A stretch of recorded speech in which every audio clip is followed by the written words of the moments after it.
Aí entra o primeiro ponto. Eu preciso criar um diagnóstico mais efetivo do crescimento de raízes.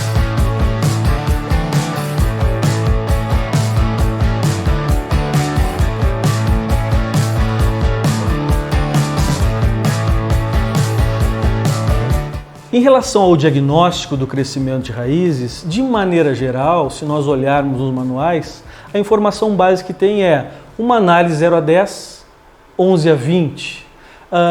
Agora, isso nos gera uma série de desinformações do meu ponto de vista, ou seja, nós precisamos fazer análises mais detalhadas.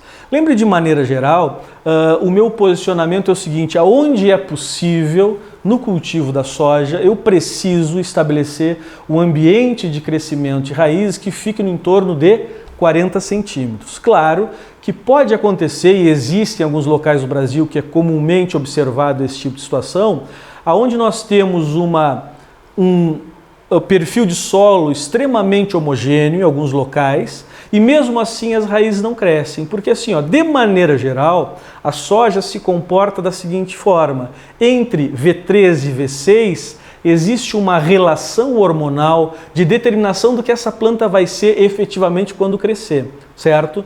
Então eu quero dizer para você o seguinte aspecto: vocês podem até pensar, não, mas uma soja de crescimento determinado, ok.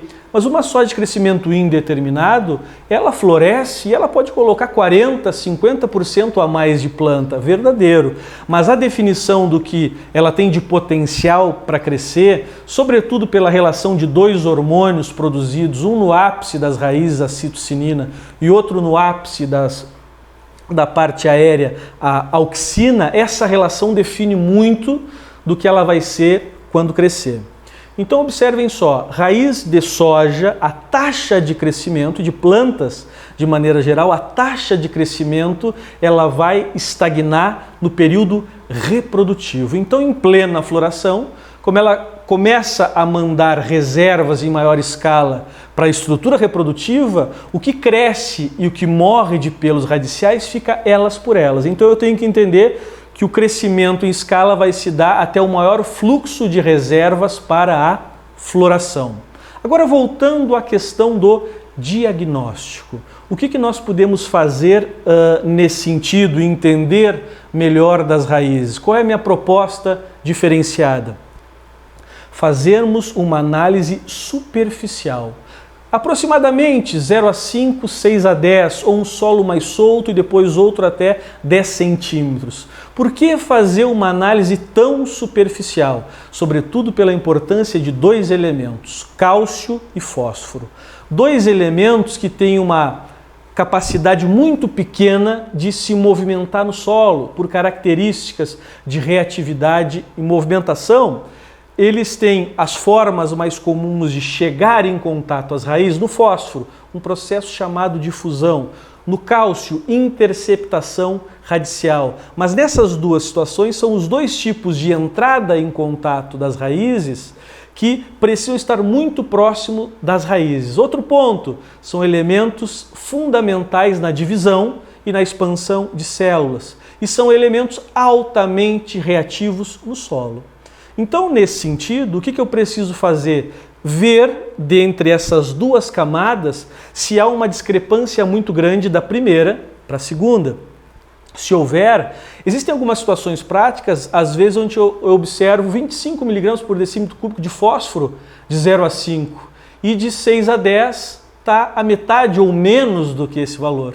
Eu tenho duas situações para resolver isso. Ou é com movimentação, com máquina, usar uma grade 36, 38 polegadas, por exemplo, em alguns casos, ou raízes, não é? Ou as duas circunstâncias. Mas eu preciso quebrar esse gradiente químico. Então, por isso da importância desse 0 a 5, 6 a 10.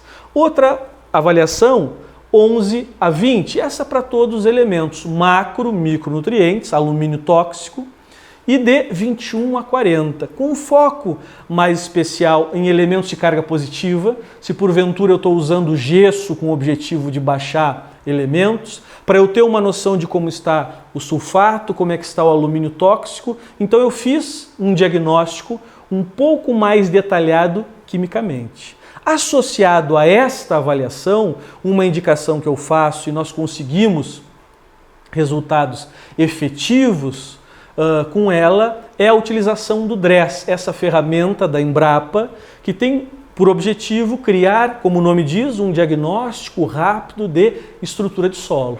Então eu retiro essas, entre aspas, fatias de solo, coloco em uma bandeja e dou notas para esse solo e determino, baseado nesse aspecto, qual é o nível de degradação. Existem outras ferramentas? Sem dúvida. Existe uma ponta mais acadêmica, o uso de análise de estruturas preservadas. Em outra ponta, o uso do penetrômetro, que não é muito eficiente do ponto de vista prático, no meu ponto de vista, porque dependendo da condição de água no solo, o valor de resistência à penetração vai ser muito variado. Então eu passei a usar esse diagnóstico do DRESS, associado a essa análise química, com o objetivo de definir a minha real necessidade. Será que vale a pena mexer nesse solo?